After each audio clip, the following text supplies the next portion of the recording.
eu teria que trazer uma notícia e fazer um comentário sobre o assunto do dia. Sobre o assunto do dia. Qual foi o assunto do dia? O assunto do dia foi a tentativa frustrada de contratação do Real Madrid para cima do Julián Álvares.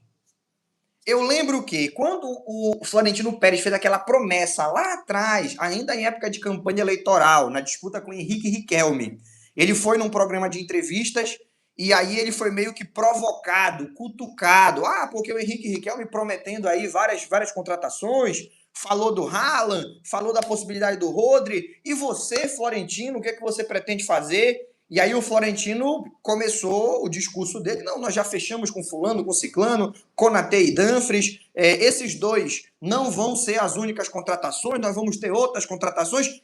E ainda digo mais. Aí o velhinho se empolgou, né? O velhinho se empolgou.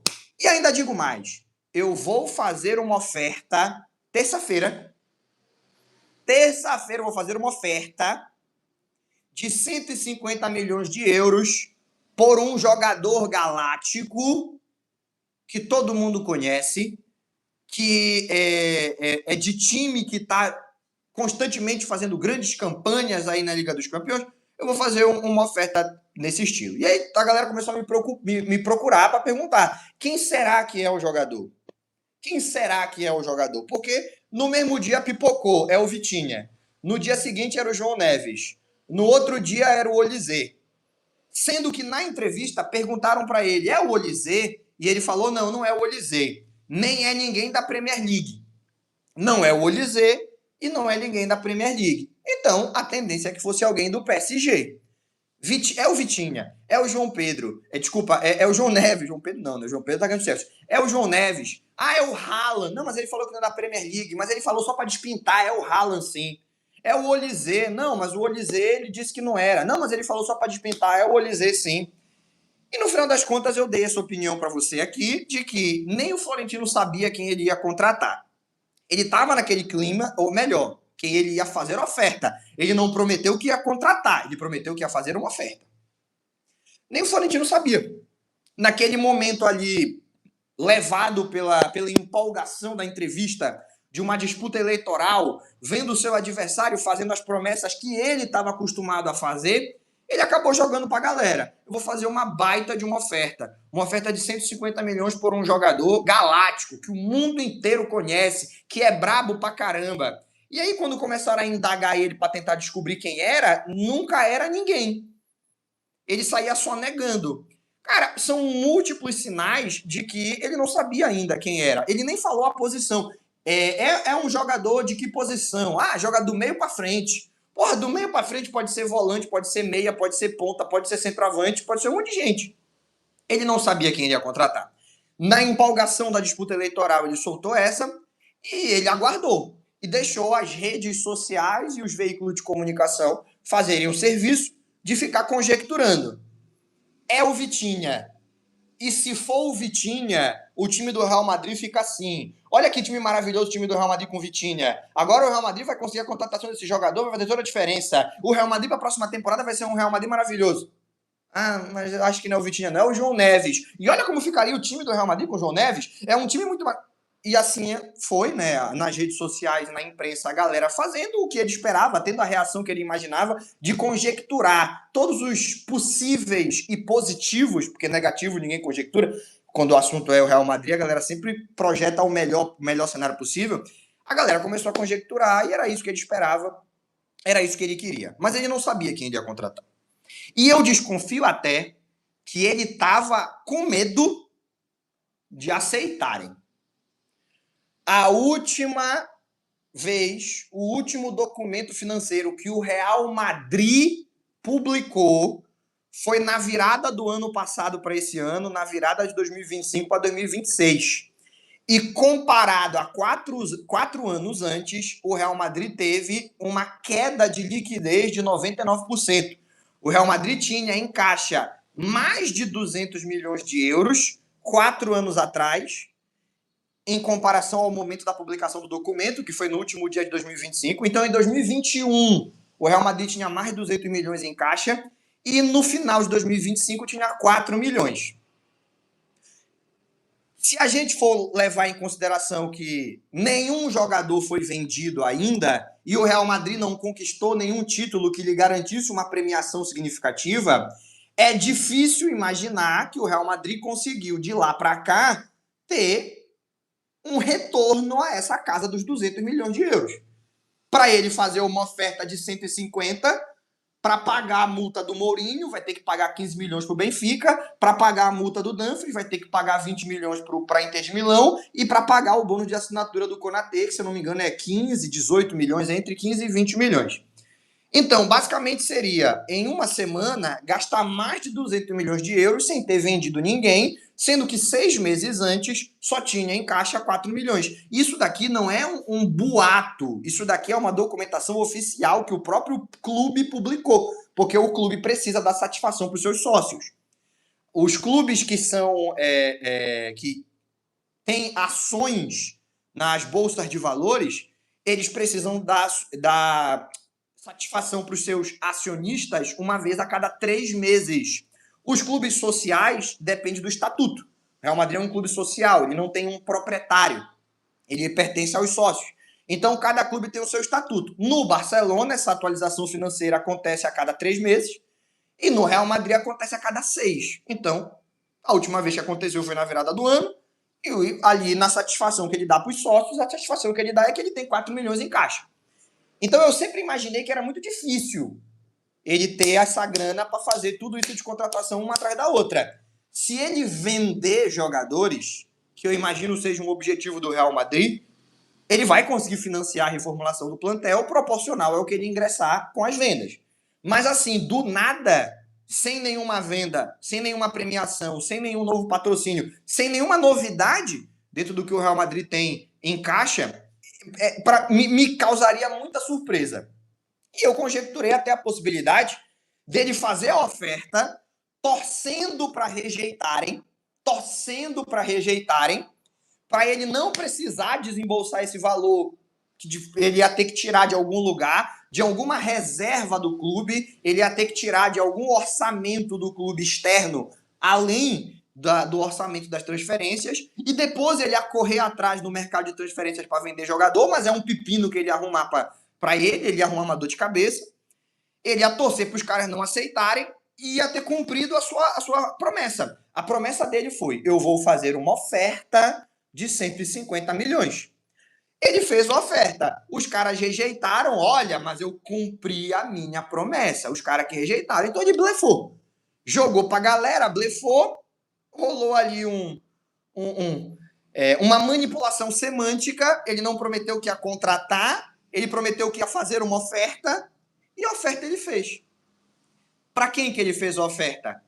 Para o Atlético de Madrid. O maior rival do Real Madrid, não no aspecto esportivo, mas no aspecto rivalidade entre torcidas. Eu já falei em outros momentos. Real Madrid e Barcelona se odeiam a nível institucional. Mas a nível cotidiano, o torcedor do Real Madrid, quando ele vai para a escola, quando ele vai para o trabalho, quando ele sai com os amigos, ele tem que conviver com torcedores do Atlético de Madrid, porque moram na mesma cidade. Não existe essa convivência tão constante entre torcedores do Barça e do Real, comparado ao que existe entre torcedor de Real e Atlético. E o mesmo raciocínio eu já expliquei para vocês, a gente aplica a rivalidade Barcelona-Espanhol. A nível internacional, muita gente nem sabe que o Barcelona e o Espanhol eles são rivais. Mas dentro da cidade, ganhar ou tropeçar contra o Espanhol é o que vai definir o tanto de encarnação que os cariocas chamam de zoeira você vai receber ao longo da semana, ou você vai poder promover ao longo da semana, porque você vai ter contato muito mais com espanholistas do que com madridistas. No teu dia a dia, é assim que funciona. Então, basicamente, o Real Madrid fez uma oferta para o time que tem menos chance de aceitar. O time que menos tem chance de aceitar uma oferta do Real Madrid no futebol mundial é o Atlético de Madrid. Na minha opinião, isso confirma a minha teoria. Ele fez a oferta para não ser aceita. Para ele poder dizer, olha, tá vendo como eu não menti? Eu fiz oferta, eu falei que eu ia fazer, tá aqui, a oferta foi feita. Mas os caras não aceitaram, então nós vamos ter que trabalhar na janela de uma outra maneira. Eu não duvido que ao longo dos próximos meses o Real Madrid faça algumas vendas, compre outros jogadores, vai ter condições de fazer isso. Mas agora, antes da Copa, pagar a multa do Dumfries, o bônus de assinatura do Konaté, a multa do José Mourinho e mais 150 milhões numa contratação, tudo de uma vez só, o time não tem dinheiro em caixa para isso, pô. E não sou eu que estou falando, são os documentos financeiros do próprio clube. O próprio clube publicou, não tinha como. Então seria um grande problema para a cabeça do Florentino se ele fazer a sua oferta agora e aceitam. Então ele foi onde ele tinha certeza que não iam aceitar. Ele foi no Atlético de Madrid. Essa oferta que, assim, vários apontaram possibilidades. E eu disse que eu ia esperar sair o nome, porque nem os insiders mais conhecedores de Real Madrid e do mercado, aqueles caras que praticamente dormem dentro do CT para dar furo de reportagem, e os Fabrícios Romanos da vida, esses jornalistas que vivem basicamente de mercado, eles aparecem na janela de transferências, hibernam durante 6 meses e reaparecem na próxima janela. Ninguém tinha conseguido chegar a um consenso de qual seria o jogador que ia receber essa oferta. Então eu não ia ficar aqui conjecturando, tentando adivinhar, eu ia esperar e a gente ia comentar. E agora que teve a oferta por Julián Álvares, eu acredito que a minha teoria está confirmada. Ele não fez oferta para efetuar a contratação. Ele fez a oferta para dar uma satisfação para os eleitores que votaram nele, porque antes da eleição ele prometeu que ia fazer uma oferta. Terça-feira farei uma oferta de 150 milhões por alguém.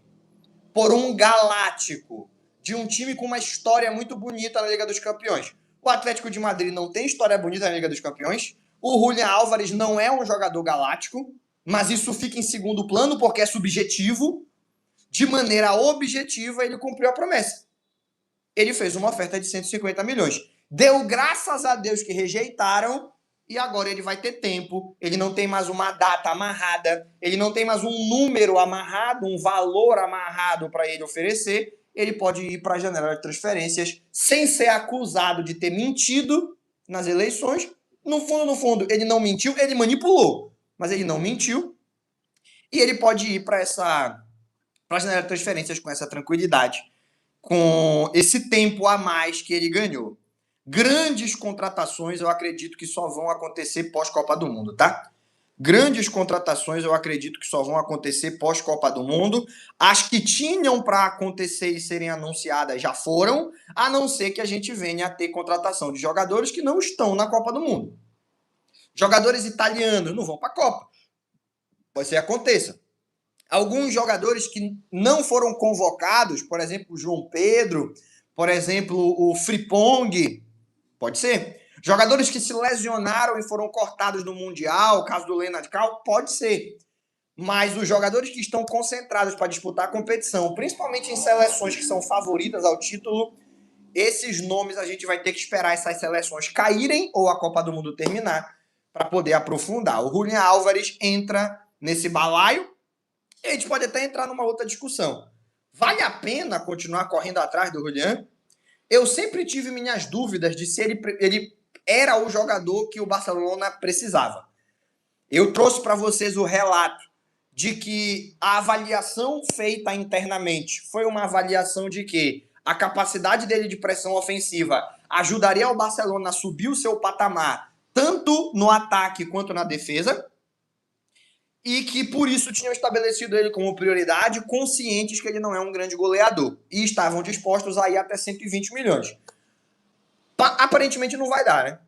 Não vai rolar. O Atlético de Madrid não vai aceitar esse tipo de negócio. Então, vale a pena ficar insistindo num jogador que vai custar o dobro do que ele vale? Vai ter que pagar 160, 170 milhões? Vale a pena continuar insistindo? Ou está na hora do Barcelona olhar para o mercado e procurar outras opções? Existem muitos bons atacantes no futebol mundial, que conseguem ajudar na pressão ofensiva, que fazem um bom número de gols, que estão num patamar semelhante de contribuição ao que o Julián Álvares entrega. Não vão dar à torcida o mesmo nível de ilusão, de esperança, de empolgação, porque são nomes menos pesados. Eu não sei explicar por que o nome do Julián é tão pesado. Quer dizer, até sei, foi a Copa do Mundo de 22. Em clubes ele nunca conseguiu ser esse cara pesado. Mas a Copa do Mundo deu a ele a grife que alguns outros jogadores não têm. Mas são jogadores que no aspecto técnico e tático vão entregar um nível parecido com o que ele tem e vão custar metade do preço. O que sobrar desse orçamento dá para investir em outras posições. Eu já levantei essa bola outras vezes. Antes mesmo do Barcelona fazer a oferta oficial. Ele não seria a minha prioridade. Se for contratado, eu vou torcer para dar certo. E acho que é bom jogador. Mas olhando o custo-benefício, o valor que vai ter que ser investido, o desgaste da negociação e o que ele pode entregar depois de contratado, eu não acho que valeria a pena. E eu reforço essa opinião. Não seria a minha prioridade nem antes e menos ainda depois dessas demonstrações claríssimas do Atlético de Madrid de que tem a intenção de criar um clima bélico para todo mundo que tente contratar o atacante argentino, fazendo com que não só a negociação seja uma negociação muito estressante, mas ao mesmo tempo que o preço seja um preço muito disparado. Estou disposto a mudar de ideia se acontecer um fato. O Julián Álvares, numa coletiva de imprensa, ou que ele próprio convocou, ou que ele foi por conta da Copa do Mundo, por conta da seleção argentina, sendo perguntado, ele manifestar: quero sair do Atlético de Madrid. O meu ciclo no Atlético encerrou e eu quero jogar no Barcelona. Isso foi algo que já aconteceu no futebol. Jogadores forçarem saída rumo a um time. O Griezmann fez isso. O Griezmann tinha contrato com o Barcelona, uma oferta do Atlético de Madrid e forçou saída, obrigando o Barça a aceitar um valor muito inferior ao que poderia na negociação. Trouxe o Griezmann do Atlético de Madrid pelo preço máximo e devolveu pelo preço mínimo, porque o jogador não forçou saída de lá para cá, mas forçou daqui para lá. E olha que ele manifestou, não, eu quero jogar no Barcelona, a oportunidade é ótima e tal. Mas assim, a forçar mesmo, ele não forçou de lá para cá, mas forçou daqui para lá. E o Julián Álvares teria que fazer o caminho inverso, forçar a saída do Atlético e não aceitar negociar com ninguém que não fosse o Barcelona. Coisa que o João Cancelo fez, por exemplo, e chegou gratuito no meio do ano. Tinha outras ofertas, tinha a oferta da Inter de Milão, por exemplo. A oferta da Inter de Milão era mais interessante para o Al Hilal. O Cancelo falou, não quero saber de Inter de Milão, eu só quero saber de Barcelona. E aí o Al Hilal ficou de mãos atadas. Quer negociar o jogador? Só pode ser se for com o Barcelona. E aí o jogador foi para o Barcelona por empréstimo. Tinha oferta da Inter de Milão, se eu não me engano, os 15 milhões que o Al Hilal pedia. O Cancelo falou para lá, não vou, só vou para o Barça, veio para o Barça por empréstimo. O Julián Álvares vai ter que fazer algo nesse patamar. Aí sim, pode valer a pena a contratação dele. Enquanto ele ficar nessa sutileza de deixar por ações claro que ele não quer ficar no Atlético de Madrid, mas sem manifestar explicitamente esse desejo de sair, e ao mesmo tempo sem deixar explícito que o Barcelona é o destino que ele escolheu, é uma negociação impossível. Como várias vezes eu alertei, antes mesmo da oferta e da palhaçada que o Atlético de Madrid fez quando recebeu a oferta. Vejamos as cenas dos próximos capítulos. Quem sabe você tem na Copa do Mundo algum centroavante se destacando a ponto de cair nas graças da torcida e, entre aspas, ser liberado para ser contratado. Porque vão ter muitos bons centroavantes nessa Copa do Mundo. Da mesma maneira que na Eurocopa de 2024, Nico Williams e Dani Olmo chegaram sem ser objeto de desejo da torcida do Barça. E durante a competição viraram esses objetos de desejo. Uma Copa do Mundo pode ter esse mesmo efeito e até amplificado. A Copa do Mundo é muito maior que a Eurocopa. Acompanhemos. Eu vou atualizando vocês com essas notícias. Mas esse foi o blefe do Florentino Pérez, que deu certo, entre aspas, deu certo, né? Ele ofereceu, torcendo para não aceitar, e deu graças a Deus, porque não aceitaram, e que não muda, na minha opinião, a situação do Barça. A situação do Barça continua sendo a mesma de sempre. O problema é que a mesma de sempre é extremamente complicada para conseguir a contratação desse jogador em específico. Existem outros aí que vão oferecer um melhor custo-benefício e que vale a pena serem procurados. O Eric Alves faz uma pergunta aqui para mim no Superchat, se o que o Florentino Pérez queria era só atrapalhar o Barcelona. Não. Ele não consegue atrapalhar o Barcelona com esse movimento. É claro que a narrativa do madridista que foi rejeitado é tentar fingir que tudo foi uma grande vitória. Nós fomos rejeitados, mas isso é uma vitória. O Florentino Pérez, ele é muito brabo, ele conseguiu o que ele queria, e o que ele queria era tirar o Barça da jogada. E no fundo, ele conseguiu o que ele queria. Ele conseguiu, entre aspas, cumprir a promessa. Ele fez uma oferta na terça-feira de 150 milhões. Claramente, ele não fez a oferta para ela ser aceita. O Atlético de Madrid, se ele quisesse que a oferta tivesse alguma chance de ser aceita, ele faria por um jogador de qualquer outro time de futebol mundial. Não do Atlético de Madrid. Então ele conseguiu o que ele queria nesse aspecto. Mas ele não deu um chapéu no Barcelona. O Florentino Pérez deu um chapéu nos eleitores dele do Real Madrid. Quem votou nele porque acreditou que teria uma contratação galáctica já na semana seguinte à eleição, deu com a cara na parede. Porque o que ele fez foi fazer uma oferta por um jogador que claramente não seria contratado e que não é galáctico. Porque o Julián Álvares não é galáctico. Eu estou vendo até alguns setoristas que são apoiadores do Real Madrid e do Florentino Pérez, como, por exemplo, Tomás Ronceiro, é um dos setoristas mais lunáticos no apoio ao Real Madrid, escrevendo textos críticos a essa oferta e ficando sem entender o que aconteceu. Por que o Real Madrid foi em busca do Julián? Não é o jogador que o time precisa, o preço está inflacionado, não é um galáctico como havia sido prometido, e sem querer admitir, porque aí é levar a crítica a um patamar que poucos têm coragem de fazer ao Florentino Pérez, os que trabalham no Real Madrid ou produzindo conteúdo sobre o Real Madrid não têm essa coragem, mas deixando nas entrelinhas que o Florentino Pérez ele deu um chapéu no eleitorado dele no Real Madrid, que é a opinião que eu já tinha desde que ele anunciou, tinha compartilhado com vocês, e que você pode discordar de mim aí do outro lado, mas para mim agora está comprovado. Se fosse para contratar, fazia oferta por qualquer jogador. Não por um jogador do Atlético de Madrid.